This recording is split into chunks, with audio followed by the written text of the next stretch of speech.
Ukraine's Foreign Intelligence Service has reported that Russia has about 13.2 billion tons of economically viable, proven oil reserves, enough for roughly 25 years of production, according to Euromaidan Press media outlet. Russian oil remains a key source of revenue that funds its military aggression against Ukraine. In 2025, profits from the oil and gas sector account for about 77.7% of Russia's federal budget. According to the International Liberty Institute, the main buyers of Russian oil remain Asian countries, as European markets are largely restricted by sanctions. At the same time, 96% of the subsoil fund has already been allocated, indicating near full utilization of available fields. According to the results of 2024 auctions, one-time payments for hydrocarbon extraction rights amounted to only $50 million, with half the revenue from placer gold mining, a sector less significant for the budget. This signals a sharp decline in investor interest in Russia's oil and gas industry. Ukraine's intelligence notes that over the next 10 to 15 years, the potential for further exploration of existing fields in Russia will be exhausted. Limited funding and the lack of technology to develop hard-to-reach, geologically complex and remote regions undermine Russia's energy and economic security, casting doubt on the long-term stability of its oil and gas sector. Earlier, Euromaidan Press reported that Ukraine disabled 17% of Russia's oil refining capacity through a wave of recent drone strikes targeting key infrastructure. Reuters calculated that Ukraine's strikes have taken out 1.1 million barrels per day of Russian oil refining capacity. The drones targeted 10 plants, including Lukoil's Volgograd refinery and Rosneft's facility in Ryazan. Other damaged refineries include those in Rostov, Samara, Saratov and Krasnodar regions. In addition to oil refineries, Ukrainian drones attacked the Druzhba pipeline and Novatek's Ust-Luga export terminal and gas processing complex in the Baltic Sea. The Syzran refinery in Samara Oblast was critically affected. Key equipment was destroyed, rendering it unable to function. Afipsky in Krasnodar Krai and the facility in Novokibishevsk was also hit.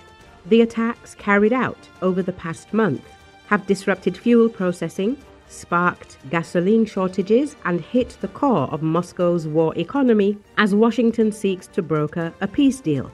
According to Sergei Vakulenko of the Carnegie Russia Eurasia Center, the damaged plants have lost only part of their output. But even limited disruptions can impact supply. He previously worked for Gazprom Neft. Russia depends on oil and gas for a quarter of its budget revenues. This year, it raised defense spending by 25%, reaching Cold War-era levels. Despite sanctions, Moscow continues large-scale weapons production. Still, economic growth has slowed, causing concern in the Kremlin.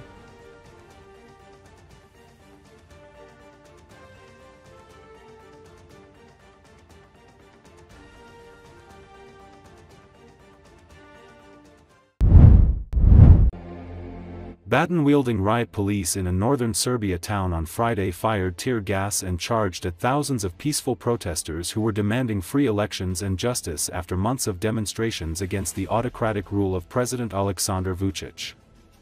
According to Associated Press, the protest led by university students came more than 10 months after a concrete canopy collapsed at a train station in the town of Novi Sad, killing 16 people.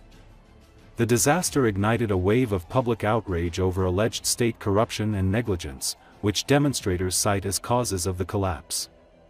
There were no immediate reports of injuries in Friday's chaos triggered by the police action.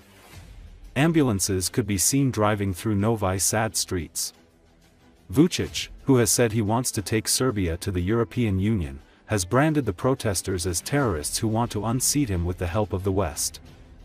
He attended a gathering earlier this week in China that included Russian President Vladimir Putin and the leaders of China and North Korea, along with the Belarus and Iranian presidents.